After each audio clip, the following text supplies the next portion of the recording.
for joining me for this session of Dr. Plotzker's Mind. Another deadly attack.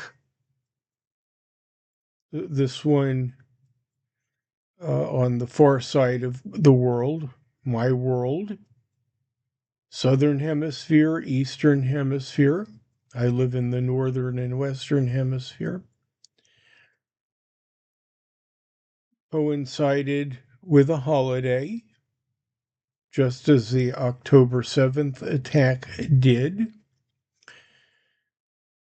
It is the exploitation of vulnerability. I could say the same about the Yom Kippur War.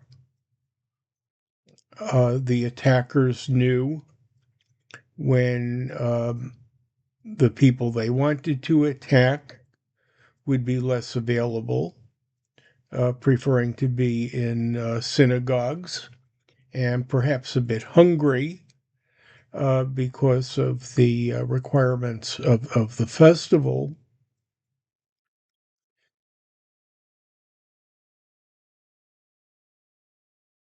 My own personal exposure is twofold.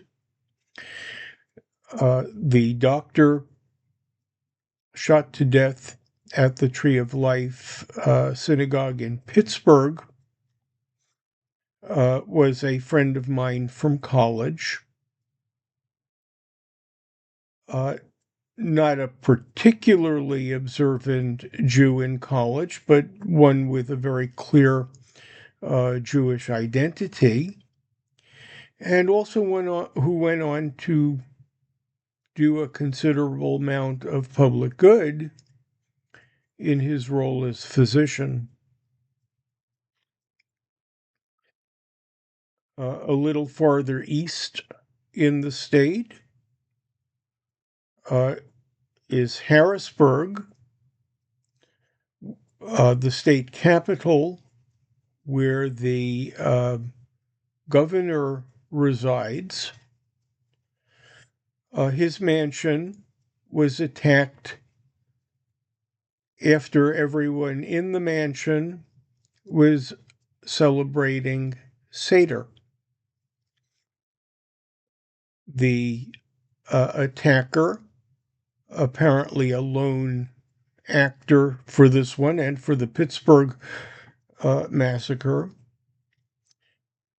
knew that people would be indisposed. I have a more remote connection to deadly anti-Semitic attacks. In 1972, the Olympics took place in Munich. One of my college acquaintances made the team, a very secular Jewish man on the rowing team whose boat, I forget if it was 2 oarsmen or 4 oarsmen plus the coxswain, had him as the coxswain. So he got a trip to Munich. With the deadly attack on the Israeli athletes, he described the American Olympic Committee rounding up the Jewish athletes on their team and isolating them from the Olympic Village so that they would be safe. Do we have solutions to this? Well, not real good solutions. Looking at this from a kind of a Westerner, and Australia and Europe are really part of the Christian majority world. We have diverse populations.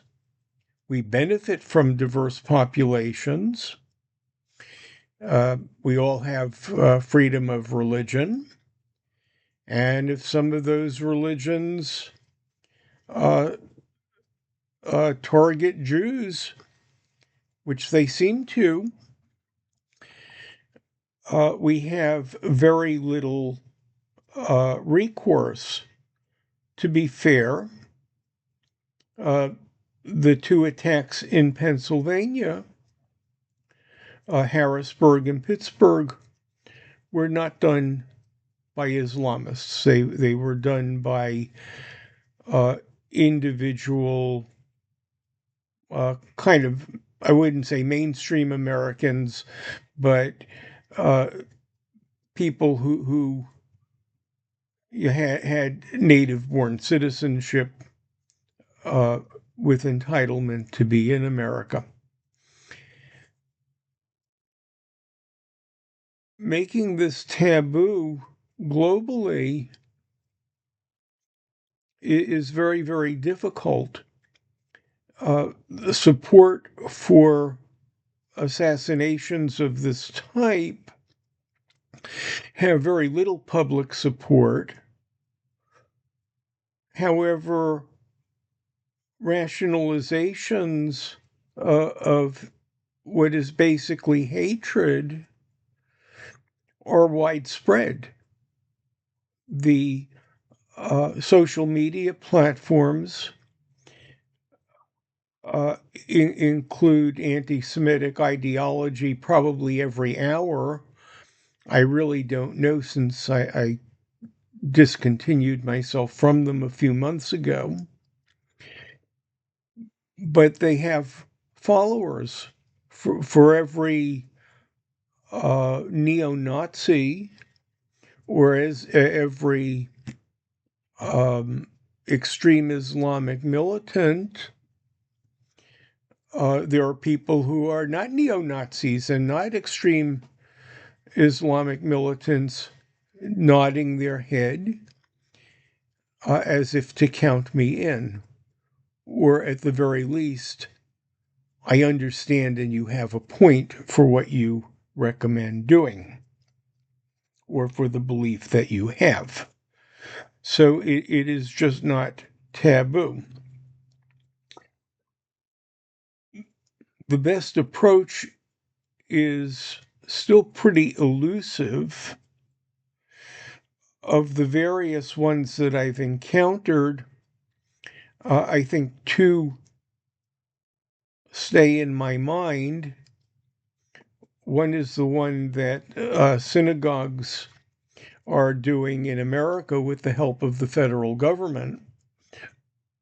Mine has a police officer on site every Saturday morning, and we received federal funds so that access to our building could be more secure and monitored, either with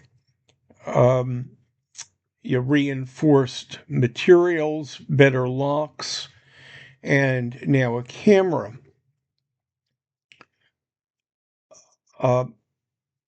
That will protect us while we are at site. I don't think it will protect me when I am walking around someplace wearing my kippah in a public location that I am perfectly entitled to stroll in. The other approach, for which wearing my kippah is beneficial, was the one articulated by Barry Weiss in her monograph on anti-Semitism. She quite rightly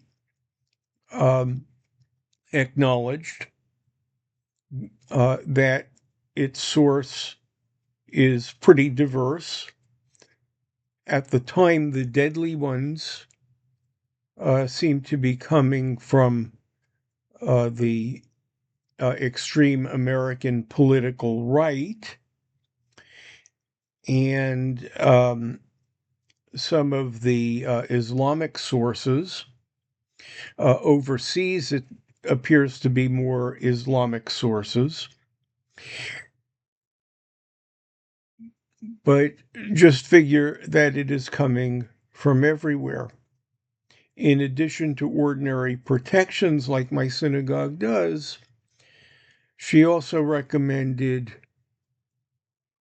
with considerable validity in my mind, that we be the best Jews that we could be, that we be visible, learned, kind, the type of person that everybody is going to remember as their friend, as somebody who contributed to the world and deserves respect and kindness in return.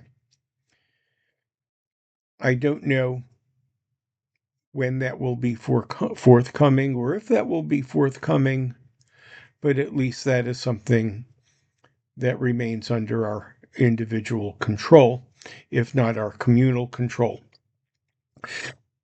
Thank you very much for sharing this session of Dr. Plotzker's Mind.